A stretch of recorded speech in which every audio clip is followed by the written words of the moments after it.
KF-21 엔진 레이더 면접 시험, 비밀리에 항공 추진기를 개발, 초음속 고출력 엔진을 한국이 만들다. 대한민국 세계 3위 엔진 보유국 등급. 전 세계를 휩쓸고 있는 한국의 기업들을 선두로 한류가 돌풍을 불러오면서 전 세계가 코리아를 외치게 만들었고 뿐만 아니라 현재 K-방위 산업이 뜨거운 관심을 받고 있습니다. 물론 지금의 무기 체계로 방산업계 1위 국가인 미국의 경지를 넘보기는 어렵지만 실제로 독일, 프랑스, 이탈리아 등의 방산업체는 한국을 강력한 경쟁자로 인식하고 있습니다. 이제 중동과 아프리카에 이어 유럽권에서도 한국산 무기를 사들이자 세계 각국 군대가 K-무기 체계에 관심을 갖기 시작한 것입니다.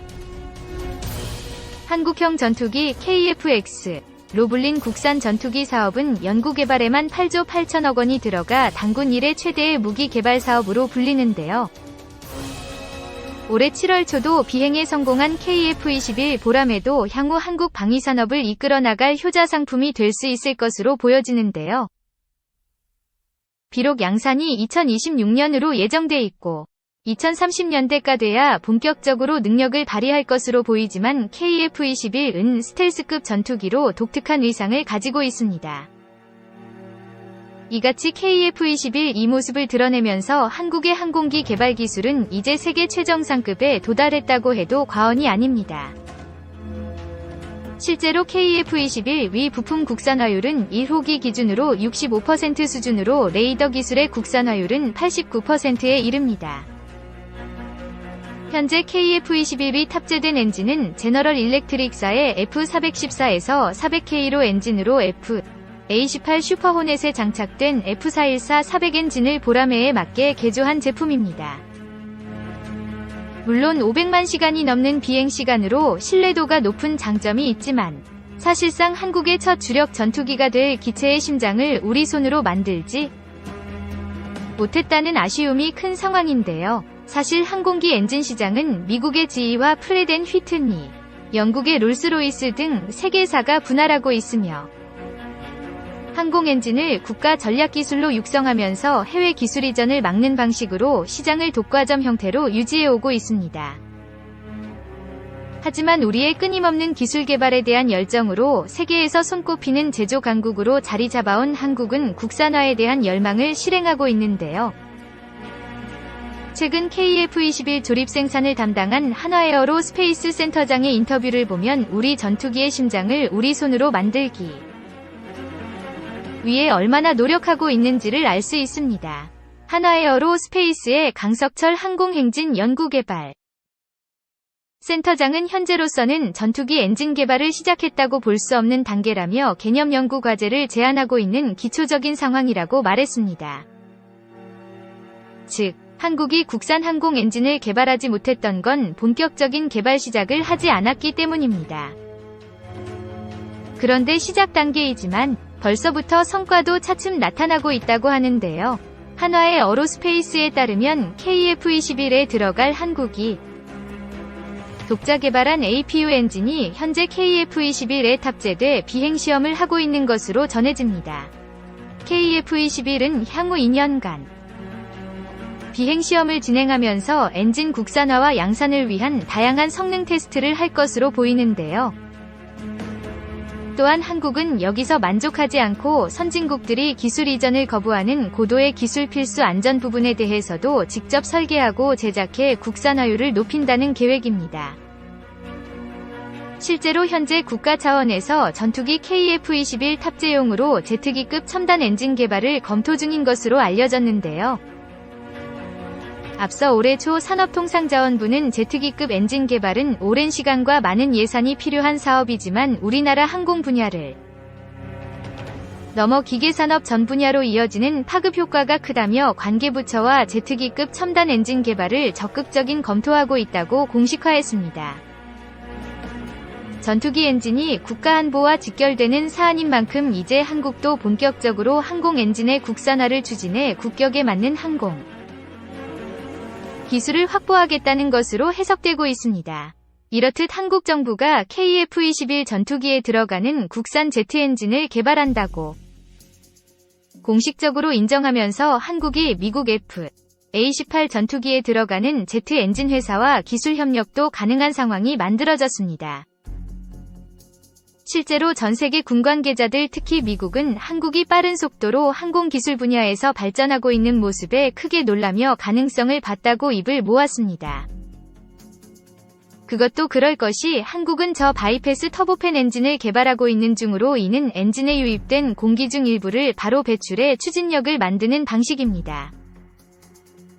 뿐만 아니라 현재 한국이 국산화 중인 저 바이패스 엔진은 5,500파운드 급으로 알려졌는데 F-52에 탑재된 GEW J85 터보제트 엔진과 흡사한 성능을 낼 수 있습니다. 그리고 더 나아가 팬 블레이드까지 완성된다면 J85보다 더 막강한 11,000파운드까지 추력을 강화할 수 있는 것으로 알려져 충격을 주고 있습니다. 이번엔 계획한 제트기 엔진 개발 국산화에 성공한다면 항공 분야 선진국 대열에 합류하는 역사적인 일을 만들 것으로 보이는데요. 민간이 나서기 어려운 분야라면 국가 차원의 투자가 필요합니다. 엔진은 국가 안보와 직결된 분야이기 때문인데요. 현재 국내에 있는 항공 엔진 고도 성능 시험 설비는 주로 소형 위주라고 합니다. 중대형 엔진을 개발하려고 해도 성능 시험조차 못한다는 것입니다. 성능 시험 전문 인력도 없으며 이런 분야는 민간이 주도할 수 없습니다. 최대는 아니더라도 최소의 투자는 필요한 영역인데요. 첨단 엔진을 개발하는데 15년이 걸린다고 가정하면 2037년부터 9조 4천억 원의 부가가치를 얻을 수 있을 것으로 추정됐습니다. 민간 항공 엔진 시장 규모를 3천조 원, 군수용 시장은 3조 원으로 추정해 산출한 수치입니다. 우리가 터보팬 시장 점유율을 1% 정도 점유하기만 해도 큰 이익을 얻을 수 있다는 것인데요. 물론 기본 인프라를 갖추는데 천문학적인 비용이 들어갈 수 있습니다. 그러나 우크라이나 전쟁 이후 FA-50 수출이 이뤄지는 등 전투기 수요가 급증한 점을 감안하면 전투기 엔진에 대한 투자가 손해가 아니라는 점을 인식해볼 필요가 있습니다. 2. 위잉 힘찬 엔진음과 함께 KF-21 활주로 가로질렀다. 위잉 커다란 엔진음이 이어폰을 뚫고서 고막을 찢을 듯 울렸다. 지난 6일 경남 사천에 위치한 한국항공우주 KAI 본사 비행장에서 바라본 하늘은 맑았다. 현장에 온 50여 명의 취재진과 방위사업청 KAI 관계자들의 시선은 동시에 굉음이 나는 곳으로 향했다. 그곳에는 경납고에서 나온 한국형 전투기 KF-21 보라매가 늠름하고 날렵한 의용을 선보이고 있었다. 언제라도 대기를 뚫고 날아오를 기세였다. 이날 KF-21 이공식 미디어데이를 통해서 최초로 언론에 공개됐다. 모습을 드러낸 KF-21은 기체의 폭이 11.2m, 길이는 16.9m, 최근 우리 군이 최근 도입한 F-35보다 몸체가 커다란 모습이었다.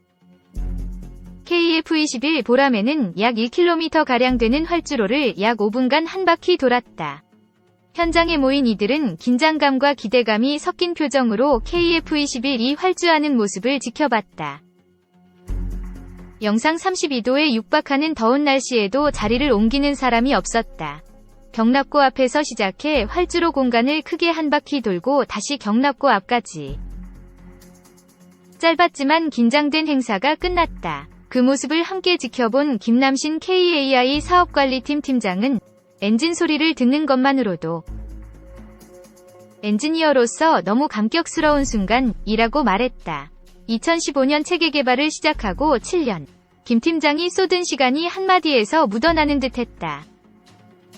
이날 방위사업청과 KAI는 미디어데이를 진행하면서 KF-21 보라매의 지상 활주 시험을 공식적으로 처음 공개했다.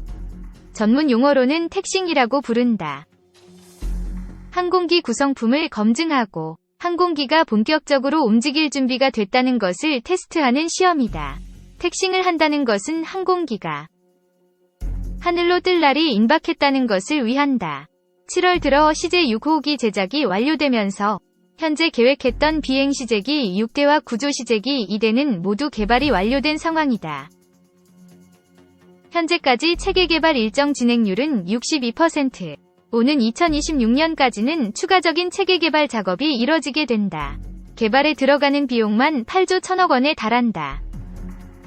한국 정부 단독 개발이 아니다. 인도네시아가 KF-21 개발에 있어서 국제 공동 연구 개발 파트너로 참여하고 있다.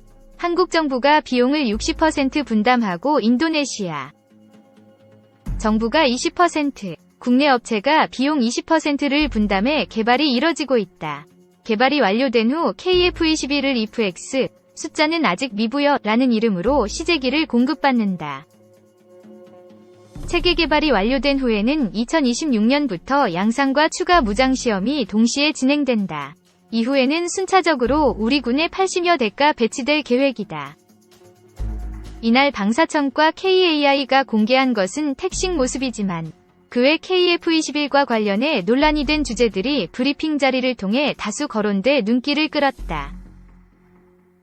일부 밀리터리 유튜버들과 언론을 중심으로 이슈가 됐던 KF-21 최초 비행 연기가 대표적이다.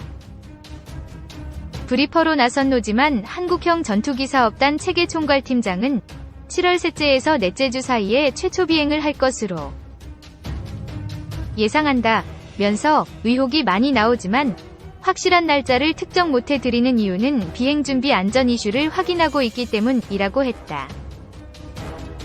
또 지난주에 최초 비행과 관련한 검토 회의를 거쳤고 현재 후속 조치를 준비하고 있다 면서 앞으로 행정 절차를 추가 진행해야 하는데 안전과 비행 준비 관련 절차를 모두 거쳐야만 행정 후속 절차가 가능한 상황이라고 덧붙였다. 방사청은 앞서 제기됐던 KF-21 최초 비행 연기 의혹에 대해서 공식적으로 결정된 바가 없다며 말을 아껴왔다. 확정된 날짜가 나오지는 않았지만 예상 주간이 공개됐다는 것만으로도 최초 비행 시점이 임박했다는 것으로 풀이된다. 최초 비행에는 6대의 비행 시제기 중 시제 1호기가 사용된다. 비행 시간은 약 30에서 40분 정도가 될 것으로 예상된다. 현장에서 만난 KAI 관계자는 최초 비행 주안점에 대해서 7월에는 5기가 껴있기 때문에 기상 조건을 최대한 주시하고 있다고 했다. 최초 비행은 현재 선발된 시연비행 조종사 4명, 공군 측 2명, KAI 측 2명 중 1명이 진행한다. 이어 2026년까지 1000회가 넘는 비행시험이 진행되는데 방사청과 KAI는 여기에 맞춰 시연비행 종사 숫자를 15명까지 늘린다는 계획이다. 방사청은 누리꾼들을 중심으로 비판의 대상이 되는 인도네시아와의 협업 문제에 대해서도 언급했다.